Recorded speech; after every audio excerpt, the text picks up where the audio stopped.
Senator Nasir but صاحب، یہ side debate آپ کی طرف لے کے آؤں گی. پی ٹی آئی بھی آپ سے ناراض ہے. پی ٹی آئی تو خیر اس پورے نظام سے ہی ناراض ہے، لیکن پیپلز پارٹی بھی آج کل آپ سے ناراض ہے اور آپ پہ اس نظام کو دھاندلی زدہ کرنے کی، اس نظام کو ڈسٹروائے کرنے کی آپ پہ الزامات لگا رہی ہے. الزامات تو خیر آپ کی حکومت کے اندر سے بھی چند لوگوں نے لگائے کہ نظام نہیں چل رہا، گورننس نہیں چل رہا. آپ کی حکومت کا، جس طرح میں نے پہلے گزارش کی، ڈپلومیسی کے محاذ پہ، ڈیفنس کے محاذ پہ بڑا زبردست کارنامہ ہے. لیکن جب ملک کے اندر آپ دیکھتے ہیں، مثال کے طور پہ آج 13 اگست آزادی کی رات ہے، آزادی سے ایک دن پہلے کا دن ہے، عمران خان سے کسی نہ کسی کی ملاقات ہونے دی جاتی تو کوئی مذائقہ تو نہیں تھا اس کے اندر؟ میں نے اپنے دونوں بھائیوں کی باتیں سنی. آپ نے جو پوچھا جی کہ فرق کیا ہے اس وقت اور اس وقت میں، ایک 80 سال کی آپ نے بات کری ہے، لیکن آپ مجھے ایک بات بتائیں کہ اس نظام کو جو اصل خراب کرنے والے تھے، جب پاکستان اچھا بھلا چل رہا تھا، یہ لوگ جب آئے 2018 میں، ان کے وعدے آپ اگر ان کو ریکارڈنگ ان کی لگا دیں، یہ کہہ رہے تھے ہمارے پاس ایک ٹیم ہے. اس کا ایک ان میں تھا اسد عمر، جو ارسطو بنایا ہوا تھا عمران نے، صبح شام جلسوں میں کہتا تھا یہ کھڑا ہے ارسطو، ہم آئیں گے تو 90 دن میں ہم نے پاکستان کو چینج کر دینا ہے، نیا پاکستان آئے گا. ایک کہتا تھا اربوں ادھر سے آئیں گے، اب اربوں ہم ادھر سے لائیں گے، ہم 90 دن میں بٹ صاحب پاکستان کو الزام آپ پہ لگ رہا ہے، آپ کی حکومت کے اندر سے لگا ہے کہ نظام میں نہیں بتانے چلایا لگا جا ہوں. رہا، گورننس نہیں ہو رہی،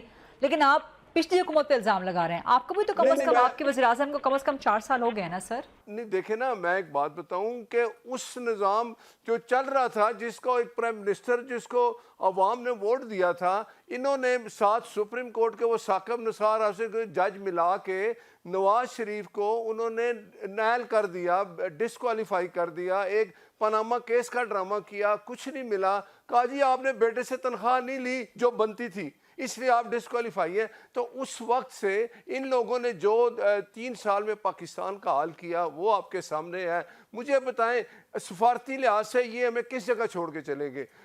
مسائل اتنے یہ چھوڑ کے چلے گئے کہ ان لوگوں کو ہٹانے کے لیے جب یہ آواز دنیا میں چلی کہ پاکستان ڈیفالٹ کی طرف چلا گیا ہے، پھر ہم نے ایک جمہوری طریقہ اختیار کیا. ہم نے مل کے ان کو ووٹ آف نو کانفیڈنس یہ باتیں پرانی ہو گئی نا. مجھے آج کا ذرا جواب دے دیجئے کہ 4 سال ہو گئے نا اس بات کو، 4 سال ہو گئے، اور 4 سال سے آپ کی ہی حکومت ہے نا، نون لیگ کی حکومت ہے. میں بتاتا ہوں. پھر دیکھیں جب ایک بلڈنگ کو آپ گراتے ہیں، اس کو بنانے میں ٹائم لگتا ہے، اور ہم نے جب پاکستان کو ٹھیک کرنے کی کوشش 4 کی، سال یہ کیا کم لوگ ٹائم یہ ہے کہ آپ فسادی. کہیں نہ کہیں تو بہتری کر لیں؟ معیشت کا حال آپ کے سامنے ہے سر.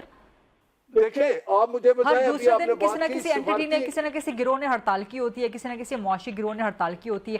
تاجر کہہ رہے ہیں کہ ملک نہیں چل رہا، پھر کس اگر طرح؟ آپ مجھے ایک بات آپ کا تو ووٹ بتائیں، صرف کیا تاجر ہم کا ہوتا ہے نے، نون لیگ کا. نہیں دیکھیں، کیا ہم نے سفارتی محاذ پہ وہ پوزیشن حاصل نہیں کی جو اس کو یہ بالکل ایسولیٹ کر کے چلے گئے تھے؟ ہم اب سر پاکستان میں، اور اس کے ڈپلومیٹک اینڈ بعد ڈیفنس معاملوں پر تو میں نے پہلے گزارش کر دی کہ آپ کی حکومت بڑا اچھا کام کر رہی ہے، بلکہ پاکستان بڑا اچھا کام کر رہا، لیکن معیشت تو آپ کی حکومت نے چلانی ہے نا سر. گورننس تو اسی ڈیلیور پہ تو میں آنے عوام کو لگا کر کے ہوں. دینا آپ کی حکومت. میں دیکھیں نا، اب جب پاکستان کے اندر موجود ایک جماعت، جس کو میں سیاسی جماعت نہیں کہتا، اس کا مشن ایک ہی ہے کہ اس پاکستان میں اسٹیبلٹی نہیں آنی چاہیے، پاکستان کی بہتری نہیں ہونی چاہیے. اور جب بہتری آنے لگے اور یہ لوگ جو کچھ حال کر رہے ہیں، آج میں بات بتاؤں کہ اگر ہم سب پاکستانی، میں کہتا ہوں سب سیاسی جماعتیں مل کے اس پہ بھی اکٹھے ہو جائیں، ہم تیار ہیں.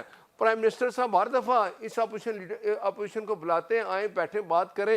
آپ ان کا ریکارڈ دیکھ لیں، یہ کسی چیز پہ آتے ہی نہیں. یہ کہتے ہیں ایک ہی بات کرنی ہے. سر ناصر بٹ صاحب بڑی اچھی بات آپ کر رہے ہیں. اس کا ایک سی بی ایم یہ ہو سکتا تھا، ایک بارش کا پہلا قطرہ یہ ہو سکتا تھا کہ وزیر اعلیٰ سہیل آفریدی بیچارہ پشاور سے چلا، ایک بار پھر اڈیالہ پہنچا ملاقات کے لیے. تو آج تو کسی نہ کسی کی ہونے دیتے، وکیل کی ہونے دیتے، فیملی میں سے کسی کی. وہ بار بار آپ کو اپیل بھی کر رہے ہیں، ضمانت بھی دے رہے ہیں کہ کوئی باہر آ کے بات نہیں کرے گا. دیکھیں سنیں، یہ ایک دھمکی دیتے ہیں، اوپر سے کہتے ہیں ہم آج چھوڑیں گے نہیں، آج ملاقات نہیں ہوئی گی تمہاری خیر نہیں.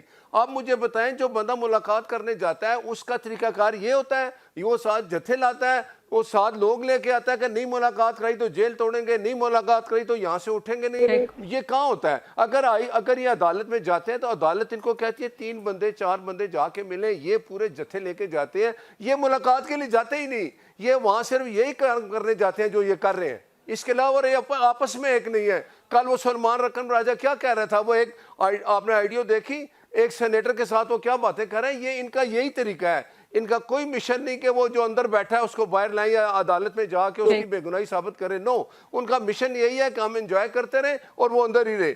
اندر وہ رہ کیوں رہا ہے, وہ اس کو ایک 190 ملین کیس ہے. یعنی کہ آپ کی باتوں سے لگ رہا ہے کہ پاکستان کے اندر کوئی سیاسی ہم آہنگی کی فضا نہیں پیدا ہو سکتی, کوئی چانس نہیں ہے, کوئی امکان نہیں ہے.